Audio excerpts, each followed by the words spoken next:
Hi everybody, I humbly welcome you to the worst channel in the YouTube. I guarantee you this video will spoil your life.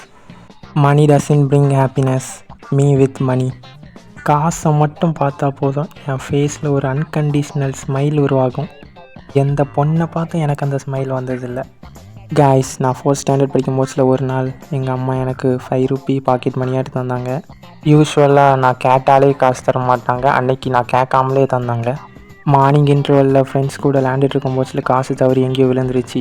அது எனக்கு evening இன்டர்வலில் கேன்டீனில் வச்சு தான் எனக்கு தெரியும். அப்படியே பதறி போயிட்டேன். எனக்கு மனசே கேட்கல. நானும் ஓடி ஓடி எங்கெல்லாம் விழுந்துருக்கலான்னு நினச்சி போய் பார்க்குறேன், எங்கேயும் காணோம். நான் அந்த வருஷம் ஃபுல்லாக எப்போல்லாம் நான் ஃப்ரெண்ட்ஸ் கூட விளையாண்டு அந்த இடத்த க்ராஸ் பண்ணுறேனோ கீழே 5 ரூபா இருக்குமாட்டு தேடுவேன். இப்போ கூட எனக்கு 4th ஸ்டாண்டர்ட் பற்றி நினச்சாலே ஃபஸ்ட்டு ஞாபகம் வர்றது அந்த தொலைஞ்சி போன 5 ரூபி காயின் தான். இப்போ எப்போவாச்சும் என் பாக்கெட்டில் காசு இருந்துச்சுன்னா 5 மினிட்ஸ் இல்லை 10 மினிட்ஸ்க்கு ஒருக்கா செக் பண்ணிப்பேன் காசு என் பாக்கெட்டில் தான் இருக்குதான்னு. வெறும் 10 ரூபா கையில் கிடச்சாலே சந்தோஷப்படுறதெல்லாம் ரைட்டுதான். அது தொலைஞ்சா அதோட டபுள் மடங்கு சோகம் வரும் தெரியுமா?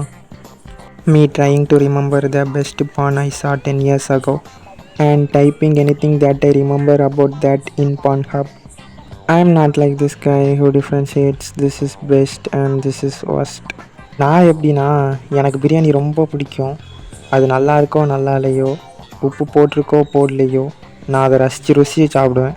ஏன்னா அது பிரியாணி. தக்காளி சாதத்தை பிரியாணிட்டு சொல்லி கொடுத்தாலே சாப்பிட்ற ஆள் நான்.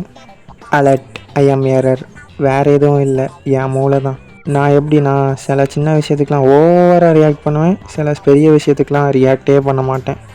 என் மைண்டை யாராலையும் புரிஞ்சிக்கவே முடியாது. சில நேரம் ரொம்ப ஜாலியாக இருப்பேன், சில நேரம் ரொம்ப சேடாக இருப்பேன், சில நேரம் ரொம்ப கோவமாக இருப்பேன். ஏன்னா நான் சோகப்படுற விஷயம் திடீர்னு என் மனசில் தோணும், இல்லைனா நான் சந்தோஷப்படுற விஷயம், இல்லைனா நான் கோவப்படுற விஷயம் திடீர்னு தோணும்.